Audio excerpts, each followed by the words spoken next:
Hello dear students, कैसे हैं आप सब लोग। रिवीजन गुरु 07 चैनल पर एक बार फिर से आप सबका मैं रोहित कुमार स्वागत करता हूं। और आज जो है ना, मैं फिर से आप लोगों के बीच अब जो है 2024 के जो जितने भी प्रीवियस ईयर क्वेश्चंस मैट्रिक के हैं उनका जो है सीरीज़ मैं आज से स्टार्ट कर रहा हूं आप लोगों का। और आज मैं 2024 के सभी सीरीज़ का सबसे पहला सब्जेक्ट जो हिंदी है उनके बारे में आपके सामने इस वीडियो के माध्यम से मैं डिस्कस करने वाला हूं। तो आइए इस वीडियो को शुरुआत करने से पहले एक छोटा सा मोटिवेशनल लाइन से हम लोग इस वीडियो की शुरुआत करते हैं। देखते हैं ये क्या है। दीपक बोलता नहीं है। दीपक के बारे में आप सभी जानते हैं कि दीपक बोलता नहीं है बल्कि उसका प्रकाश अपना परिचय देता है और अपने प्रकाश से पूरी जो है ना वो रोशनी फैलाता है। ठीक उसी प्रकार आपको अपने बारे में कुछ बोलने की ज़रूरत नहीं है। आप भी कुछ ना बोलें, बस कर्म करते रहें, वही आपका परिचय देंगे। जो आप अगर कर्म करते रहते हैं तो स्वाभाविक है, आप मेहनत कर रहे हैं तो आपका रिजल्ट आपका परिचय देगा जो कि आपका कर्म होगा। ठीक है, तो आपको अपनी तारीफ़ खुद से करने की ज़रूरत नहीं है। जिस प्रकार दीपक अपनी तारीफ़ नहीं करता बल्कि वो अपने प्रकाश से परिचय देता है, ठीक उसी प्रकार आपको भी अपने कर्म पे विश्वास करना है, अपने मेहनत पे विश्वास करना है और आपका रिजल्ट आपका ओरिजिनल परिचय देगा, वही आपके बारे में बताएगा। तो कैसा लगा ये मोटिवेशनल थाट्स ज़रूर बताएंगे। तो चलिए हम लोग अब इस वीडियो के माध्यम से आपको ले चलते हैं क्लास 10th के प्रीवियस ईयर क्वेश्चंस के बारे में। और वो क्या पूछे गए थे 2024 में, प्रीवियस ईयर क्वेश्चंस में क्या पूछे गए थे उनके बारे में हम लोग डिस्कस करने वाले हैं इस वीडियो के माध्यम से। तो आइए डियर स्टूडेंट्स, हम लोग स्टार्ट करने वाले हैं क्लास 10th के जो प्रीवियस ईयर क्वेश्चंस हैं पिछले साल यानी 2024 में आपको जितने भी क्वेश्चंस पूछे गए थे हिंदी के पेपर के बारे में हम लोग डिस्कस करने वाले हैं। और इसके जितने भी एमसीक्यूज बन सकते हैं, जो भी एग्ज़ाम में आपको बने थे, वो सारे एमसीक्यूज को हम लोग आज लेकर के आए हैं। और यह सीरीज़ आपको फिर जो है जिस प्रकार मैं 2023 की सारी सीरीज़ सारे वीडियो जो है ना सभी चैप्टर का सभी सब्जेक्ट का मैं डाला हूँ, ठीक उसी प्रकार आपको जो है ना इसमें भी आपको सारी सीरीज़ मिलने वाली है। और आपको प्रीवियस ईयर क्वेश्चंस को मैं स्टेप बाय स्टेप आपको प्रत्येक क्वेश्चंस को के बारे में डिटेल में डिस्कस करूँगा और बताऊँगा इस वीडियो के माध्यम से। तो आप अगर हमारी पिछली सीरीज़ को नहीं देखें तो आप ज़रूर जा करके देख सकते हैं। हमारा सबका प्लेलिस्ट बना हुआ है और आप सभी प्लेलिस्ट में जा करके सर्च कर करके रिवीजन गुरु 07 चैनल से सभी वीडियो को आप देख सकते हैं। अगर आप 10th की तैयारी कर रहे हैं तो आशा करता हूं कि फरवरी महीने की जो बोर्ड एग्ज़ाम है उसमें आपको इनसे काफ़ी ज़्यादा मदद मिलने वाली है।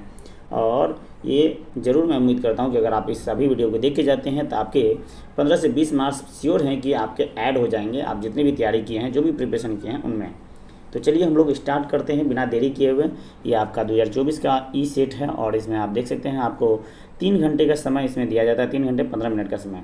और मैं एक विशेष सूचना इसमें एक बार फिर से मैं आपको बता दूं कि आपको 15 मिनट जो दिए जाते हैं वो क्वेश्चन पढ़ने के लिए दिए जाते हैं। तो आपके पास जो एमसीक्यूज होते हैं वो टोटल 100 एमसीक्यूज होते हैं, जिसमें आपको 50 ही एमसीक्यूज सॉल्व करने हैं। जबकि आपको ओएमआर भी जो है ना, ओएमआर भी आपको 100 अंक का दिया जाता है, उसमें आपको 50 एमसीक्यूज ही फिल करने हैं। तो यहाँ पे आप सभी गलती नहीं करेंगे। एग्जाम में जाएंगे तो आप सबसे पहला काम आपका होगा 15 मिनट में आप सभी क्वेश्चंस को पढ़े अच्छा से, और जो भी इजी क्वेश्चंस हैं उनको पहले छांटने का प्रयास करें और छांट करके उन सभी क्वेश्चंस को थोड़ा सा साइड में आप जरूर टिक कर लें और उन्हीं क्वेश्चंस को आपको डील करना है। और उनका ओएमआर बहुत ही सावधानीपूर्वक आपको भरने की ज़रूरत है, क्योंकि इसमें बहुत बच्चे क्वेश्चन जानते हुए भी मिस्टेक करते हैं, गलती करते हैं, जिससे कि उसका एमसीक्यूज वाले ऑब्जेक्टिव वगैरह ओएमआर भरने में बहुत ज़्यादा मिस्टेक की वजह से उनका मार्क्स कम हो जाता है। तो आप ये गलती नहीं करेंगे, आशा करता हूँ। तो आप सभी इसमें तो बहुत सारा डिटेल में आपको दिया हुआ है। ये question paper original question paper आपका है। तो चलिए हम लोग स्टार्ट करते हैं शुरू से। पहला क्वेश्चन क्या कह रहा है? क्वेश्चन है कि आपको मदुरै पांडे लोगों की दूसरी राजधानी है, यह कहाँ लिखा हुआ है? तो मदुरै पांडे लोगों की दूसरी राजधानी यह कहाँ लिखा हुआ है? तो एक का जो आपका आंसर हो जाएगा वो होगा ए, यानी कि ये आपको हिंदी काव्य में लिखा हुआ है। कहाँ लिखा हुआ है? ये हिंदी काव्य में आपको दिखेंगे। मदुरै पांडे लोगों की दूसरी राजधानी है, जो हिंदी काव्य में लिखा हुआ है। ठीक, इसके प्रकार आइए दूसरा क्वेश्चन हम लोग देखते हैं कि पापती बेहोश सी क्यों पड़ी थी? आखिर पापती को क्या हुआ था जो बेहोश सी पड़ी थी? तो ये आपको जो है ना, ये चैप्टर आप पढ़े होंगे हिवार्णिका में। तो पापती बेहोश क्यों पड़ी हुई थी? तो कारण था उसके बुखार की तेज़ी के कारण। पापती को बुखार हुआ था, एक उसमें मेनिंजाइटिस एक रोग था जिसकी वजह से पापती बेहोश सी पड़ी हुई थी। अगले क्वेश्चन देखते हैं हम लोग। माँ को रखने का ठेका सिर्फ उसी ने तो नहीं ले रखा है, यह किसने कहा था? माँ को रखने का ठेका सिर्फ उसी ने तो नहीं ले रखा, यह किसने कहा रहा? तो इसका जो 3 का आंसर हो जाएगा वो कैलाश ने कहा था। किसने कहा था? कैलाश ने कहा था। इसके बाद नेक्स्ट क्वेश्चन देखते हैं हम लोग। ये माँ कहानी से आपको है। ननकाना साहब अब कहाँ है? तो ननकाना साहब अब कहाँ है? तो ननकाना साहब जो है ना, आपको ये 4 नंबर का जो आंसर होगा वो बी यानी पाकिस्तान में। ननकाना साहब कहाँ हैं? ये पाकिस्तान में हो जाएंगे आपके। इसके बाद आइए, सोहिला किन की रचना है? तो क्वेश्चन बात करें तो सोहिला 5 नंबर का, सोहिला किन की रचना है? तो 5 नंबर का जो आपका आंसर होगा वो होगा सी, यानी कि ये गुरु नानक की रचना है सोहिला। इसके तो सिखों के 5वें गुरु, यानी कि अगर बात करें सिखों के 5वें गुरु कौन थे, तो ये गुरु अर्जुन देव आपको सिखों के 5वें गुरु थे, गुरु अर्जुन देव। नेक्स्ट क्वेश्चन देखते हैं हम लोग। दंड कमंडल शिखा सूत धोती तीरथ गबनु अति भ्रमणु करे, यह पंक्ति की शीर्षक कविता से उद्धृत है। यह आपको राम बिनु बिरते जगी जन्मा से यह जो है ना पंक्ति उद्धृत लिया गया है ना। दंड कमंडल शिखा सूत धोती तीरथ गबनु अति भ्रमणु करे, यह राम बिनु बिरते जगी जन्मा से आपको लिया गया है। नेक्स्ट क्वेश्चन देखते हैं हम लोग। गुरु नानक के किस पद में राम नाम के कीर्तन पर बल दिया गया है? तो गुरु नानक के किस पद में राम नाम के कीर्तन पर बल दिया गया है? तो 8 नंबर का जो आपका आंसर हो जाएगा वो होगा बी, यानी कि प्रथम पद पे बल दिया गया। गुरु नानक के प्रथम पद को राम नाम के कीर्तन पर बल दिया गया। नेक्स्ट क्वेश्चन है, पिछानी शब्द का क्या अर्थ होता है? तो पिछानी शब्द का अर्थ है, देखिए तो पिछानी शब्द का क्या अर्थ होता है? 9 नंबर का आपका आंसर होगा सी, यानी पहचानी होता है। पिछानी मतलब पहचानी, इसका सेंस समझेंगे, पहचानी। नेक्स्ट क्वेश्चन, इसमें कुछ जो है आपको गलत टिक लगा हुआ तो वो नहीं देखेंगे, ये किसी बच्चे का क्वेश्चन है। इसके बाद आइए, निम्न में से कौन कवि पठान राजवंश में उत्पन्न हुए थे? तो कौन से कवि जो है पठान राजवंश में उत्पन्न हुए थे? इसमें 10 नंबर का अगर आपका ऑप्शन देखें तो ये आपका रसखान जो है वो पठान राजवंश के कवि थे जो इसमें उत्पन्न हुए थे। मगर ये काफ़ी ज़्यादा आप कह सकते हैं कि कृष्ण भक्ति में लीन थे रसखान, और कृष्ण भक्ति विचारधारा थे, यानी कि ये पठान राजवंश के थे। नेक्स्ट क्वेश्चन है, भीमराव अम्बेडकर किसके प्रोत्साहन पर उच्चतर शिक्षा के लिए न्यूयॉर्क गए थे? तो किसके प्रोत्साहन पे वो उच्चतर शिक्षा प्राप्त करने के लिए न्यूयॉर्क गए थे? तो 11 नंबर का आपका आंसर बी हो जाएगा, यानी बड़ौदा नरेश के वो प्रोत्साहन पे उच्चतर शिक्षा प्राप्त करने के लिए वो न्यूयॉर्क गए थे। नेक्स्ट क्वेश्चन देखिए, द अनटचेबल किन की रचना है? तो द अनटचेबल की बात करें तो 12 नंबर का यह जो है आपको सी, यानी कि भीमराव अम्बेडकर की ही रचना है, द अनटचेबल। नेक्स्ट क्वेश्चन है, विष के दांत। विष के दांत पाठ किस कहानी से लिया गया है? तो विष के दांत जो पाठ है वो किस कहानी से लिया गया? तो विष के दांत या अन्य कहानियों से लिया गया। आपको 13 नंबर का जो आंसर होगा वो डी हो जाएगा। आइए अगले क्वेश्चन को हम लोग देखते हैं। सशक्त कथाकार अमरकांत का जन्म किस वर्ष हुआ? सशक्त कथाकार अमरकांत का जन्म किस वर्ष हुआ? तो इसका 1925 में इनका जन्म हुआ था। नेक्स्ट क्वेश्चन देख सकते हैं आप। नेक्स्ट क्वेश्चन है कि यह किसने कहा कि 11 रुपये साड़ी के खूंट से निकाल कर यही चारपाई पर रखे डैश व पर वे मिल नहीं रहे हैं? यह जो है आपको यह जो कहानी है, यह जो पंक्ति है, मतलब कि यह आपको बहादुर कहानी से लिया गया है। तो यहाँ पर रिश्तेदार की जो है ना पत्नी ने ये बात कहा था। किसने कहा था? रिश्तेदार की पत्नी ने। 15 नंबर का जो आपका आंसर हो जाएगा वो बी हो जाएगा। और ख़ास करके बहादुर पे ये इल्ज़ाम लगाने के लिए ऐसा लिखे थे कि 11 रुपये साड़ी के खूंट से निकाल कर यही चारपाई में रखे थे और मिल नहीं रहे। नेक्स्ट क्वेश्चन देखते हैं। लेखक रामविलास शर्मा को उनकी किस रचना पर साहित्य अकादमी पुरस्कार प्राप्त हुआ था? तो लेखक रामविलास शर्मा को उनकी किस रचना पर साहित्य अकादमी पुरस्कार प्राप्त हुआ? तो वो था निराला की साहित्य साधना। निराला की साहित्य साधना 16 का ए आंसर हो जाएगा। इसके बाद आंसर क्वेश्चन है, यथेष्ट शब्द का क्या अर्थ होता है? तो बात करें यथेष्ट शब्द का क्या अर्थ होता है, 17 नंबर का आपका आंसर बी हो जाएगा। यथेष्ट मतलब होता है पर्याप्त। आइए अगले क्वेश्चन को देखते हैं। रंग कर्म की पत्रिका नटरंग की संपादक निम्न में से कौन थी? रंग कर्म की पत्रिका नटरंग की संपादक निम्न में से कौन थी? तो 18 नंबर का आपका आंसर रश्मि वाजपेयी हो जाएगा, यानी कि सी। इसके बाद नेक्स्ट क्वेश्चन देखते हैं हम लोग। पंडित बिरजू महाराज कानपुर में कितने साल रहे? तो पंडित बिरजू महाराज कानपुर में कितने साल रहे? तो इसका आंसर आपको हो जाएगा 2 से 2.5 साल। 2-2.5 साल रहे थे पंडित बिरजू महाराज कानपुर में। 19 का डी आंसर हो जाएगा। नेक्स्ट क्वेश्चन है आपको 20 नंबर का। निम्नलिखित में से कौन सी रचना अशोक वाजपेयी की है? अशोक वाजपेयी की रचना कौन सी है? तो 20 नंबर का आपका आंसर होगा बी, वो नौकर की कमीज, ये उनकी रचना है। नेक्स्ट क्वेश्चन है, इच्छा शब्द का पर्यायवाची शब्द निम्न में से कौन है? इच्छा शब्द का जो पर्यायवाची शब्द है वो निम्न में से कौन है? तो 21 नंबर का जो आपका आंसर होगा वो सी हो जाएगा, यानी कामना। इच्छा की पर्यायवाची शब्द क्या है? कामना। इच्छा करना या कामना करना, बात देखिए। इसके बाद गृहस्थ शब्द का विलोम क्या होता है? गृहस्थ मतलब घर का स्थिति, और गृहस्थ का जो विलोम होगा यहाँ उल्टा पूछा गया है। यहाँ बच्चे ने तो शिष्टाचार लगाए तो गलत है। 22 नंबर का जो आपका आंसर हो जाएगा वो डी हो जाएगा, यानी गृहस्थ मतलब सन्यासी। इसका गृहस्थ मतलब जो घर गृहस्थी को संभाले, और सन्यासी मतलब जो सब कुछ त्याग करके बाहर जाए, तो उसे सन्यासी कहते हैं। इसके बाद 23 नंबर क्वेश्चन है, जो नहीं हो सकता है के लिए एक शब्द क्या है? जो नहीं हो सकता है उसे क्या कह सकते हैं? जो नहीं हो सकता उसके लिए तो असंभव होगा, ये तो बहुत ही आसान कह सकते हैं। 23 नंबर का आपका आंसर। जो हो सकता है वो संभव, भावी तो जो हो सकता है वो होगा यहाँ पे। इसके बाद नेक्स्ट क्वेश्चन देख सकते हैं आप, चेहरे पर हवाइयाँ उड़ाना, चेहरे पर हवाइयाँ उड़ाना मुहावरे का अर्थ क्या है? तो 24 नंबर का जो आपका आंसर होगा वो ए हो जाएगा, चेहरे पर हवाइयाँ उड़ाना मतलब घबरा जाना। इसके बाद इंद्र का पर्यायवाची क्या होता है? तो इंद्र का पर्यायवाची 25 नंबर का जो आपका आंसर होगा वो महेंद्र हो जाएगा, वो इंद्र का पर्यायवाची शब्द होता है। नेक्स्ट क्वेश्चन आपको 26 नंबर का, नमक शब्द का विशेषण क्या होता है? तो नमक शब्द आप सभी जानते हैं, नमक का नमकीन ही होगा, है ना, 26 का सी। उसके बाद 27 नंबर का आपका आंसर देखते हैं, काला अक्षर भैंस बराबर, लोकोक्ति का सही अर्थ क्या है? ये भी एक प्रकार का मुहावरा ही है। काला अक्षर भैंस बराबर 27 नंबर का जो आपका आंसर हो जाएगा वो हो जाएगा निरक्षर, मतलब जो निरक्षर होता है उसी को कह सकते हैं काला अक्षर भैंस बराबर, ऐसे कुछ नहीं आता है, इसका सेंस यही होता है। काला अक्षर भैंस बराबर यहाँ श्रेष्ठ समझना या खूब लाभ तंग करना ये सब नहीं हो सकता है। नेक्स्ट क्वेश्चन है, राम खाता होगा, यह किस काल का उदाहरण है? आप देख सकते हैं आपको जिसमें गा गे गी दे दें, गा गे और गी मिले, मतलब कि कहीं कहीं यह आप कह सकते हैं कि यह जो है किस काल की है, यह जो है ना आपको भूत यानी कि भविष्य काल की हो सकती है। किस काल की? भविष्य काल की। लेकिन इसमें आपका ऑप्शन है समान वर्तमान, संभाव्य वर्तमान, संदिग्ध वर्तमान या पूर्ण वर्तमान। तो वर्तमान का ही पार्ट दिया हुआ है, तो आप कह सकते हैं राम खाता होगा या किस काल का 28 नंबर का आपका आंसर होगा सी, यानी कि संदिग्ध वर्तमान है, यह खाता होगा। तो संदिग्ध भी है और संदिग्ध वर्तमान कह सकते हैं इसको। लेकिन गा गेगी अगर लगा रहते नॉर्मल केसेस में आपको वो भविष्य काल का आता है, ठीक है। तो वो नेक्स्ट है, गिरोह शब्द कौन सा संज्ञा गिरोह शब्द कौन सा संज्ञा आपका? तो 29 नंबर का जो आपका आंसर हो जाएगा वो हो जाएगा डी, यानी कि समूहवाचक संज्ञा। गिरोह मतलब समूह, जिसमें समूह होता है वही गिरोहवाचक, गिरोह कर सकते हैं। गवैया शब्द में कौन सा प्रत्यय लगा? तो गवैया में आपको ए या प्रत्यय लगा हुआ, तो इसका जो हो जाएगा वो सी हो जाएगा, ए या प्रत्यय होगा गवैया में। नेक्स्ट क्वेश्चन देख सकते हैं, पेड़ से पत्ते गिरे यह किस कारक का उदाहरण है?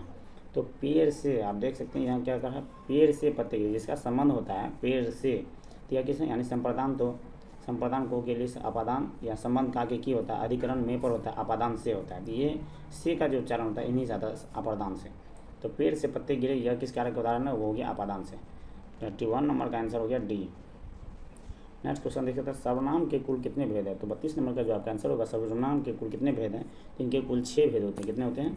6। नेक्स्ट क्वेश्चन को देख लेते हैं, आइए हम लोग। इसके बाद, ऐसा ना हो कि कोई आ जाए, यह किस सर्वनाम का उदाहरण है? ऐसा ना हो कि कोई आ जाए, अरे ऐसा ना हो कि कोई आ जाए, तो यहाँ निश्चित नहीं है, लेकिन कोई आ जाए, तो यहाँ पे 33 नंबर का 33 नंबर का आपका बी हो जाएगा, ये अनिश्चयवाचक है। ऐसा हो भी सकता है, नहीं भी हो सकता है, तो ये अनिश्चयवाचक सर्वनाम कर सकते हैं इसको। नेक्स्ट क्वेश्चन आइए, जो संज्ञा और सर्वनाम की विशेषता बतलाता है तो स्वाभाविक उसे विशेषण कहते हैं। क्या कहते हैं? विशेषण। इसके बाद, शेर भर दूध यह किस विशेषण का उदाहरण है? तो शेर भर दूध मतलब कह सकते हैं यह आपको परिमाण है ना, क्योंकि दूध का जो है एक माप बताया जा रहा है। 35 नंबर का जो आपका आंसर होगा डी, यानी परिमाण बोधक विशेषण है ना। जहाँ नाप तोल की बात आई या कुछ मात्रा की क्वांटिटी की बात आई तो वहाँ पे परिमाण की बात करेंगे आप। आइए नेक्स्ट क्वेश्चन है, निम्नलिखित वाक्यों में कौन सा वाक्य है जो शुद्ध है? आप कहाँ पढ़ रहे हैं? ये तो वाक्य बिल्कुल गलत आपको दिख रहा है। दूसरा है, पैदल चलकर आने में देर होना स्वाभाविक है। ये तो बिल्कुल सही लग रहा है। बिना अच्छे वेतन के काम नहीं होगा, ये भी आपको सेंटेंस में कहीं कहीं गड़बड़ी लग रही है। हमारे प्रदेश की जनता शांत है, हमारे प्रदेश की जनता शांत है। तो 36 नंबर का जो आपका आंसर होगा वो हो जाएगा कि इसमें कौन सा वाक्य अशुद्ध पूछा गया, यानी कि ये सब वाक्य लगभग शुद्ध लग रहा है। यानी अशुद्ध वाक्य की बात करें तो ये आपका यही है, आप कहाँ पढ़ रहे हैं, ये कौन सा वाक्य? पढ़ रहे हैं, पढ़ नहीं रहे हैं। 37 में निम्न में से तद्भव शब्द कौन है? तो तद्भव शब्द की बात करें तो 37 नंबर का जो आपका आंसर होगा वो होगा डी, यानी कि चतवारी आपका तद्भव शब्द है। इसके बाद है, बनावट के विचार से शब्द के कितने प्रकार हैं? तो बनावट के विचार से बात करें तो शब्द के कितने प्रकार हैं? ये 38 नंबर का आपका आंसर हो जाएगा सी, यानी 3 प्रकार। कितने प्रकार हैं? 3 प्रकार। मैं थोड़ा फास्ट में चल रहा हूँ ताकि आपका ये वीडियो थोड़ा छोटा बने, है ना। बहुत ज़्यादा वीडियो बड़ा बनेगा तो आपको परेशानी हो सकती है, बहुत ज़्यादा समय तक वीडियो देखना भी सही नहीं है, इसलिए मैं छोटा बनाने का प्रयास कर रहा हूँ ताकि आप कम समय में ज़्यादा से ज़्यादा क्वेश्चंस को देख पाए और आसानी से आप क्वेश्चंस को कवर करें, याद करने का प्रयास करें और समझने का प्रयास करें क्वेश्चन किस टाइप के एग्जाम में आते हैं और किस ढंग के बन सकते हैं और इनसे आपको कुछ सारे फायदे मिल जाए कम समय में, तो मैं वो प्रयास कर रहा हूँ। आइए, ऐसे शब्द जो 2 शब्दों के मेल से बनते हैं जिनके खंड सार्थक होते हैं क्या कहलाते हैं? तो जो 39 नंबर का आंसर होगा वो आपका सी हो जाएगा, यौगिक शब्द कहलाते हैं। कौन शब्द? यौगिक शब्द कहलाते हैं। जो 2 सार्थक जो 2 शब्दों के मेल से बनते हैं जिनके सार्थक खंड होते हैं वो यौगिक शब्द कहलाते हैं। नेक्स्ट है, उस शब्दांश या अव्यय को क्या कहते हैं जो किसी शब्द के पहले आकर किसी विशेष अर्थ प्रकट करता है? तो जो पहले आते हैं उसे उपसर्ग कहा जाता है, जो बाद में आता है उसे प्रत्यय कहा जाता है। तो ये तो बात की बात है, लेकिन ये आपको 14 नंबर का जो आंसर होगा ए हो जाएगा। नेक्स्ट क्वेश्चन है, बिरजू महाराज का जन्म लखनऊ के किस अस्पताल में हुआ था? तो बिरजू महाराज का जो जन्म है 41 नंबर का लखनऊ के वो जफरीन अस्पताल में हुआ था। ठीक है, लखनऊ के जफरीन अस्पताल में उनका जन्म हुआ। मतलब लैटिन कवि वर्जिल पर किसने एक बड़ी अच्छी कविता लिखी? वो थे अंग्रेज कवि टेनिसन ने, इन्होंने लिखी थी। नेक्स्ट क्वेश्चन है, सिक्कत शब्द का क्या अर्थ है? तो ये सिक्कत शब्द का जो अर्थ है 43 नंबर का आपका आंसर होगा मोम। अगले क्वेश्चन पे चलते हैं हम लोग। दही वाली मंगम्मा शीर्षक कहानी किस कहानी से सभार ली गई है? तो दही वाली मंगम्मा शीर्षक कहानी किस कहानी से सभार ली गई है? तो 44 नंबर का जो आपका आंसर हो जाएगा वो होगा डी, यानी कि कन्नड़ कहानियों से लिया गया दही वाली मंगम्मा, कन्नड़ कहानी, कर्नाटक की। अवलूर के पास किसी गांव की रहने वाली निम्न में से कौन है? अवलूर के पास, तो ये जो है 45 नंबर का मंगम्मा है, जो 45 नंबर का आपका आंसर हो जाएगा। अवलूर के पास किसी एक गांव की रहने वाली है वो। बारिश होते देख किसे लग रहा था कि इस बार बाढ़ आएगी? ये किसे लग रहा था? तो 46 नंबर का आपका आंसर हो जाएगा लक्ष्मी को ऐसा लग रहा था, क्योंकि लक्ष्मी का घर बाढ़, ये जो बैरेज था, बांध के बगल में देवी नदी के बांध के नीचे था। ढहते विश्वास शीर्षक कहानी के लेखक का क्या नाम है? तो इसके लेखक का जो नाम है 47 नंबर का आपका आंसर होगा सी, यानी कि सातकोड़ी होता है इसके लेखक हैं। ढहते विश्वास शीर्षक कहानी के लेखक का नाम है सातकोड़ी होता है। आइए अगले क्वेश्चन चलते हैं। 3 गोरे निष्णात डॉक्टरों ने एकमत होकर मंगू के पागलपन का क्या निदान प्रकट किया? 3 गोरे निष्णात डॉक्टरों के एकमत होकर मंगू के पागलपन का क्या निदान प्रकट किया? तो 48 नंबर का जो आपका आंसर होगा वो ए हो जाएगा, यानी उन्होंने इलाज संभव किया। 3 गोरे निष्णात डॉक्टरों ने एकमत होकर मंगू के पागलपन का क्या निदान किया? उसका इलाज संभव किया। नेक्स्ट क्वेश्चन को देखते हैं हम लोग। मंगू किस समय से पागल थी? मंगू किस समय से पागल थी? तो 49 नंबर का आपका आंसर होगा वो जन्म से ही पागल थी। लेखक सुजाता रचित कहानी का क्या नाम है? लेखक सुजाता रचित कहानी का नाम क्या है? तो 50 नंबर का जो आपका आंसर होगा वो बी हो जाएगा, नगर। क्या नाम है? नगर। लेखक सुजाता रचित कहानी का नाम है नगर। चलिए, तो इस प्रकार आपका जो है 50 क्वेश्चन हो चुके हैं पूरे। आइए हम लोग अगले क्वेश्चन पे चलते हैं। 51 नंबर, कवि रसखान को पुष्टि मार्ग की दीक्षा किसने दी? तो रसखान को जो पुष्टि मार्ग की दीक्षा दी थी वो किसने दी थी? 51 नंबर का आपका आंसर हो जाएगा ए, गोस्वामी विठल नाथ ने उन्हें पुष्टि मार्ग की शिक्षा दी थी। किनकी रचनाओं से मुग्ध होकर भारतेंदु हरिश्चंद्र ने कहा था कि इन मुसलमान हरिजन पे कोटिन हिंदू वाड़िए, इन मुसलमान हरिजन पे कोटिन हिंदू वाड़िए। तो ये रसखान की रचनाओं से मुग्ध होकर के भारतेंदु हरिश्चंद्र ने कहा था, जो आपका 52 नंबर का आंसर होगा बी। नेक्स्ट क्वेश्चन, कवि घनानंद का जन्म किस वर्ष हुआ था? तो 53 का जो आंसर होगा वो सी, 1689 ईस्वी में उसका जन्म हुआ था। घनानंद किसके सैनिकों द्वारा मारे गए थे? तो घनानंद जो है आपको किसके सैनिकों द्वारा मारे गए थे? घनानंद किसके सैनिकों द्वारा मारे गए थे? 54 नंबर का आपका आंसर होगा डी, यानी कि नादिर शाही सैनिकों द्वारा वो मारे गए थे। भारत सौभाग्य नाटक किसकी रचना है? तो भारत सौभाग्य नामक नाटक जो है वो 55 नंबर का आपका आंसर ए हो जाएगा, बद्रीनारायण चौधरी प्रेमधन की रचना है। क्वेश्चन है, मनोज भारती देखी कोऊ सकत नहीं पहचान। मनोज भारती देखी कोऊ सकत नहीं पहचान, यह पंक्ति किस कविता से है? तो 56 नंबर का जो आपका आंसर हो जाएगा वो हो जाएगा बी, यानी कि स्वदेशी कविता से यह लिया गया है। नेक्स्ट है, बद्रीनारायण चौधरी प्रेमघन ने किस मासिक पत्रिका का संपादन किया? बद्रीनारायण चौधरी प्रेमघन ने किस मासिक पत्रिका का संपादन किया? सरस्वती, इंदु, आनंद, कादम्बरी या हिंदू प्रकोप। 57 नंबर का जो आपका आंसर हो जाएगा वो हो जाएगा सी, यानी आनंद कादम्बरी। क्या हो जाएगा? आनंद कादम्बरी। नेक्स्ट क्वेश्चन है, ग्राम्य किसकी रचना है? तो ग्राम्य किसकी रचना है? ऑप्शन है आपको ग्रामधारी सिंह दिनकर, घनानंद, बद्रीनारायण चौधरी या स्मितानंदन पंत। 58 नंबर का जो आपका आंसर होगा वो डी हो जाएगा, स्मितानंदन पंत की रचना है ग्राम्य। नेक्स्ट क्वेश्चन है, सुमित्रानंदन पंत के पिता का क्या नाम है? गंगा दत्त पंत, हरिदत्त पंत, हरिशरण पंत या शिवदत्त पंत। तो सुमित्रानंदन पंत के जो पिताजी हैं उनका नाम है गंगा दत्त पंत। 59 का जो आंसर हो जाएगा आपको ए। नेक्स्ट है, रामधारी सिंह दिनकर के पिता का क्या नाम था? तो रामधारी सिंह दिनकर के पिता का नाम शिवराज सिंह, रवि सिंह, काशीनाथ सिंह, रामराज सिंह। इनमें से आपको 4 ऑप्शन है, तो 4 में से कौन सा हो जाएगा? 60 नंबर का आंसर हो जाएगा आपको रवि सिंह। उसके पिताजी का नाम रवि सिंह थे। रोन नदी कहाँ है? तो रोन नदी जो है ना आपको ये दक्षिणी फ्रांस की एक नदी है, जो रोन नदी है फ्रांस में। 61 नंबर का आपका आंसर बी हो जाएगा। नेक्स्ट क्वेश्चन है, विनोद कुमार शुक्ल को किस वर्ष साहित्य अकादमी पुरस्कार से पुरस्कृत किया गया था? तो विनोद कुमार शुक्ल को किस वर्ष साहित्य अकादमी पुरस्कार से पुरस्कृत किया गया था? ये जो 62 नंबर है इनका आंसर हो जाएगा आपको सी, यानी 1990 में इसे पुरस्कृत किया गया था। नेक्स्ट क्वेश्चन है, झोले में कितनी मछलियाँ थी? झोले में कितनी मछलियाँ थी? ये जो है आपको ऑप्शन इसमें दिया है 2, 4, 1, 3। तो आप भी आंसर बता सकते हैं, इसका 3 हो जाएगा। ठीक है, तो आप भी अपना आंसर देने का प्रयास करेंगे इसमें। नेक्स्ट 64 नंबर, मैया भैया मछली अभी कट जाएगी, भैया मछली अभी कट जाएगी, यह किसने पूछा था? तो 64 नंबर का जो आपका आंसर हो जाएगा कि भैया मछली अभी कट जाएगी, यह किसने पूछा था? वो हो जाएगा आपको संतू ने पूछा था। किसने पूछा था? संतू ने। नेक्स्ट क्वेश्चन है, गीतकार गुलजार की कविताओं का संपादन यतीन्द्र मिश्र ने किस नाम से किया? गीतकार गुलजार की कविताओं का संपादन यतीन्द्र मिश्र ने किस नाम से किया था? तो 65 नंबर का आपका आंसर होगा वो बी हो जाएगा, यार जुलाहे ने किया था, यार जुलाहे ने, है ना। नेक्स्ट क्वेश्चन आइए, अमीरुद्दीन के बड़े भाई का क्या नाम था? अली बख्श, सादिक हुसैन, शमसुद्दीन या मुजफ्फर अली? तो इसके जो अमीरुद्दीन के बड़े भाई का नाम था वो था सी, यानी शमसुद्दीन नाम था उनका। क्या नाम था? शमसुद्दीन। नेक्स्ट, बिस्मिल्लाह खान कौन सा वाद्य यंत्र बजाते थे? बिस्मिल्लाह खान कौन सा वाद्य यंत्र बजाते थे? 67 नंबर का आंसर डी हो जाएगा, शहनाई बजाते थे। नेक्स्ट, किस स्थान पर मरण भी मंगल माना गया है? किस स्थान पर मरण भी मंगल माना गया है? तो 68 नंबर का जो आंसर हो जाएगा आपको ए हो जाएगा। नेक्स्ट क्वेश्चन है, गांधी जी को किसने महात्मा कहा है? तो गांधी जी को महात्मा कहने वाले सबसे पहले रविन्द्रनाथ टैगोर जी हैं, है ना। इन्होंने गांधी जी को महात्मा कहा है। 69 नंबर का बी, कोई संस्कृति इतने रत्न भंडार से भरी हुई नहीं है जितनी कि हमारी अपनी संस्कृति है, यह कथन किसका है? यह कथन जो है 70 नंबर का आपका आंसर हो जाएगा सी, महात्मा का। यह कथन किसका है? तो महात्मा गांधी का। नेक्स्ट है, चिंता किसकी रचना है? तो चिंता की बात करती है, किसकी रचना है? 71 नंबर का आपका आंसर हो जाएगा, ये सच्चिदानंद हीरानंद वात्स्याय अज्ञे की रचना है चिंता। 71 नंबर का सी हो जाएगा। नेक्स्ट क्वेश्चन पे चलते हैं हम लोग,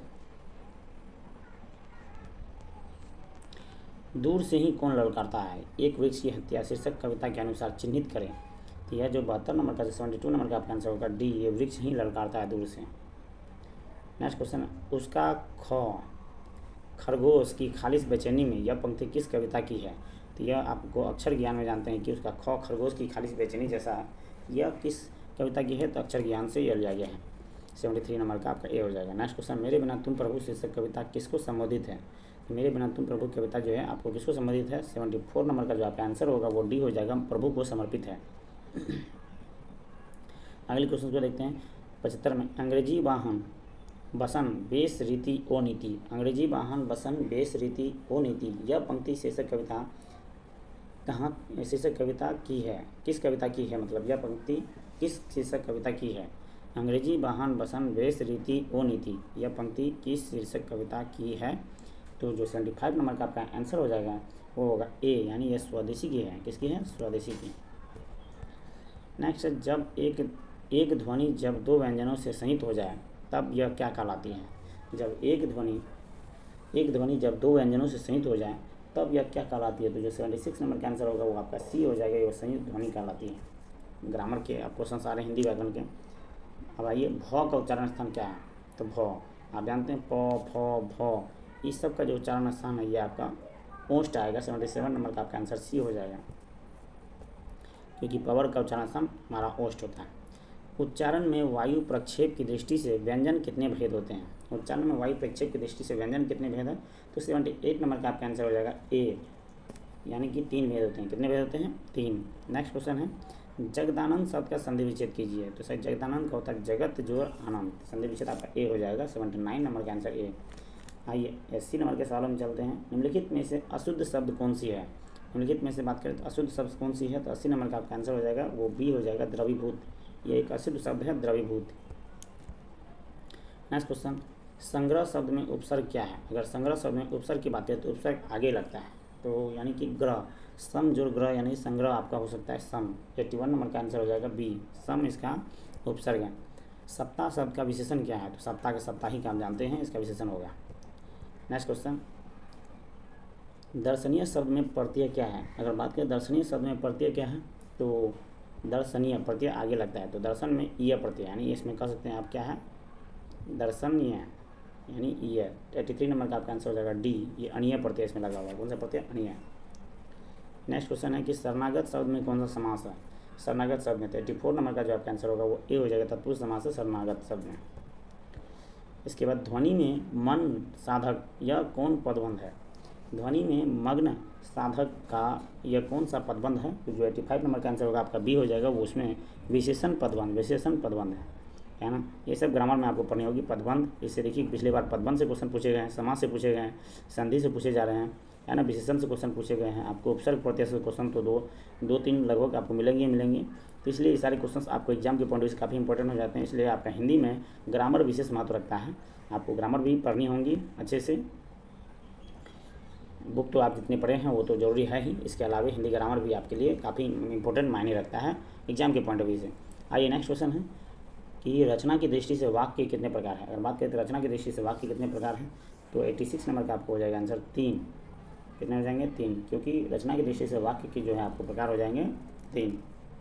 सी नेक्स्ट, हमारे जवानों को देखकर दुश्मन भी भाग गए, यह किस वाक्य का उदाहरण है? हमारे जवानों को देखकर दुश्मन भाग गए, यह किस वाक्य का उदाहरण है? यह संयुक्त वाक्य का उदाहरण है आपको। नेक्स्ट, माँ ने बच्चे को सुलाया, यह किस कारक का उदाहरण है? कारक माँ ने, तो यानी आप कह सकते हैं, जैसे कि आप इसको याद रहना चाहिए आपको, कर्ता ने, कर्म को, करण से, संप्रदान को के लिए, आपादान से, संबंध का के की, अधिकरण में पर, इस टाइप से आपको याद रहना चाहिए। तो माँ ने बच्चे को सुलाया, यहाँ बच्चे को सुलाया वो चीज़ आपको आ रहा है। यह जो है आपको कर्म कारक के उदाहरण है। कौन से कर्म कारक? माँ ने बच्चे को सुलाया, कर्ता ने कर्म को होता है, ठीक है। नेक्स्ट क्वेश्चन आपको देख सकते हैं, निम्नलिखित वाक्यों में से कौन सा मिश्र वाक्य है? तो यहाँ वाक्य से भी बहुत सारे क्वेश्चन पूछे गए हैं, इसलिए वाक्य का भी आपको पढ़ना बहुत ज़्यादा अनिवार्य है कि निम्नलिखित वाक्यों में कौन सा मिश्र वाक्य है। 89 नंबर का जो आपका आंसर होगा वो हो जाएगा ए, मैं खाना खा चुका हूँ तब वह आया। यह कौन सा वाक्य है? मिश्र वाक्य। याद रखेंगे, ये मिश्र वाक्य है, मैं खाना खा चुका हूँ तब वो आया। नेक्स्ट क्वेश्चन देखते हैं, निधरक शब्द में कौन सा समास है? निधरक शब्द में 90 नंबर का जो आपका आंसर हो जाएगा, निधरक शब्द में कौन सा समास है? उसमें आपको आंसर हो जाएगा बी, यानी अव्ययी भाव समास है। कौन सा समास है? अव्ययी भाव समास आपको निधरक शब्द में। यानी देखिए समास से भी आपको 2-3 क्वेश्चन देखने को मिले हैं, संधि विच्छेद से मिल रहे हैं, वाक्य से मिल रहे हैं। तो यानी इसमें वेटेज आप देख सकते हैं कि कम से कम कौन सा जो ग्रामर में इंपॉर्टेंट पोर्शन है जो आपको पढ़ना अनिवार्य है। इसमें आपको हर हाल में समास पढ़ने होंगे। समास आप पढ़ लेते हैं तो आपके बहुत काम होंगे। इसके अलावा आप जो है संधि विच्छेद तो आपको करने ही करने हैं। संधि विच्छेद अगर आप कर लेते हैं तो वो भी आपके एग्जाम के पॉइंट ऑफ व्यू से काफ़ी इंपॉर्टेंट है। इसके अलावा वाक्य आपको पढ़ने होंगे, वाक्य से क्वेश्चन बहुत ज़्यादा पूछे गए हैं, है ना। तो ये सब जो है कुछ ज़्यादा इंपॉर्टेंट है आपको, जो कि एग्जाम में पूछे जा रहे हैं। संज्ञा सर्वनाम से एक सवाल है, लेकिन थोड़ा बहुत उसकी जानकारी भी आपको होनी चाहिए। और पदबंध से सवाल आपको आ रहे हैं, ये चीज़ ध्यान रखेंगे। पदबंध भी पढ़ना अनिवार्य है ग्रामर पोर्शन में। इसके अलावा कारक आपको पढ़ना हर हाल में अनिवार्य है। ये कारक, ये सब चैप्टर वीवीआई कर सकते हैं, वीवीआई मार्क कर सकते हैं, जो एग्जाम के पॉइंट ऑफ व्यू से काफ़ी इंपॉर्टेंट है। इसके अलावा आपको टेंस का पता होना चाहिए, टेंस भी इसमें क्वेश्चन पूछे गए हैं। चलिए, मतलब आप कर सकते हैं काल से भी। अब आइए प्रश्न चिन्हों से क्वेश्चन। निम्नलिखित चिन्हों में प्रश्नवाचक चिन्ह कौन है? ये तो आप आराम से बता सकते हैं। प्रश्नवाचक चिन्ह आपको ये है ना, 91 नंबर का आंसर ए। इसके बाद क्वेश्चन है 92 नंबर में, निम्न भाषाओं में से किस भाषा को देवनागरी लिपि में लिखते हैं? तो ये तो आप जानते हैं, देवनागरी लिपि में कौन सी भाषा को लिखते हैं? वो हिंदी को लिखते हैं। आप कुछ सवालों का और जवाब देंगे। आप जो है ना यहाँ पे कर दिया है कि निम्न भाषाओं में से किस भाषा को देवनागरी लिपि में लिखा जाता है? वो है आपका हिंदी। आप बताएंगे हिंदी के अलावा और कौन सी भाषा है जिसे हम देवनागरी लिपि में लिखते हैं? तो आप जरूर कमेंट सेक्शन में बताएंगे अगर आपको आंसर पता है, क्योंकि एग्जाम में क्वेश्चन बन सकते हैं। मैं आप पे छोड़ रहा हूँ इस क्वेश्चन का आंसर। आइए अगले क्वेश्चन को देखते हैं हम लोग। निम्न में से व्यक्तिवाचक संज्ञा कौन से हैं? तो व्यक्तिवाचक संज्ञा कौन सी हैं? वाहन, घर, मित्रता या दिवाली? तो 93 नंबर का जो आपका आंसर हो जाएगा वो होगा डी, दिवाली जो है वो व्यक्तिवाचक संज्ञा है। जिनका कुछ खास एक वैल्यू हो उनको हम व्यक्तिवाचक संज्ञा कहते हैं।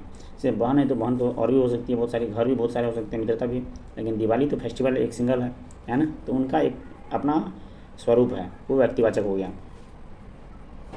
नेक्स्ट क्वेश्चन है कि प्रवेश शब्द कौन सा लिंग है? प्रवेश शब्द में कौन सा लिंग है? 94 नंबर का जो आपका आंसर होगा वो बी हो जाएगा। ये प्रवेश पुल्लिंग है ना, प्रवेश पुल्लिंग शब्द है, तो आपको स्त्रीलिंग पुल्लिंग भी इसमें पढ़ने होंगे। आइए दाता शब्द का स्त्रीलिंग रूप क्या है? तो बात करें तो दाता शब्द का जो स्त्रीलिंग रूप है क्या है? 95 नंबर का आंसर हो जाएगा आपका बी, दात्री हो जाएगा। दाता शब्द का स्त्रीलिंग रूप दात्री। अगले क्वेश्चन को हम लोग देखते हैं, निम्न में से तत्सम शब्द कौन है? निम्न में से तत्सम शब्द कौन है? तो 96 नंबर का जो आपका आंसर होगा वो सी हो जाएगा। 96 नंबर का आपका सी हो जाएगा। तत्सम शब्द का जो निम्न में से तत्सम शब्द कौन है? तो वो है आम्र। कौन से हैं? आम्र। भाग्यवान शब्द का स्त्रीलिंग रूप क्या होगा? भाग्यवान शब्द का स्त्रीलिंग रूप क्या होगा? भागवानी, भाग्यविनी या भागवीन या भाग्यवती? तो भाग्यवान शब्द का जो स्त्रीलिंग रूप है 97 नंबर का आपका आंसर होगा वो डी हो जाएगा। क्या हो जाएगा? डी, भाग्यवती। नेक्स्ट क्वेश्चन है कि कारक के कितने भेद होते हैं, कारक के कितने भेद होते हैं, तो कारक के 8 भेद हैं। 98 नंबर का आपका आंसर हो जाएगा ए, कारक के 8 भेद होते हैं। इसके बाद कर्ता कारक का विभक्ति चिन्ह क्या है। अगर बात करें कर्ता कारक का विभक्ति चिन्ह क्या है, तो यह जो आपका 99 नंबर का आंसर होगा वो हो जाएगा बी, यानी कि ने, कर्ता ने, इसका विभक्ति चिन्ह ये होगा। और कारक का आप हर हाल में उसको याद कर लेंगे। आइए हम लोग इस वीडियो का, इस क्लास का लास्ट क्वेश्चन पे हम लोग चलते हैं कि वाक्य में क्रिया का फल जिस पर पड़ता है उसे क्या कहा जाता है। वाक्य में क्रिया का फल जिस पर पड़े उसे क्या कहा जाता है, तो ये 100 नंबर का जो आपका आंसर हो जाएगा वो हो जाएगा कर्म। क्रिया का फल हमेशा कर्म पे पड़ता है, और हमारा जो सबसे पहला जो मोटिवेशन लाइन था वो भी कर्म पे ही आधारित था। तो यह जो है ना, इस वीडियो का अंत भी आपको कर्म से ही हो रहा है।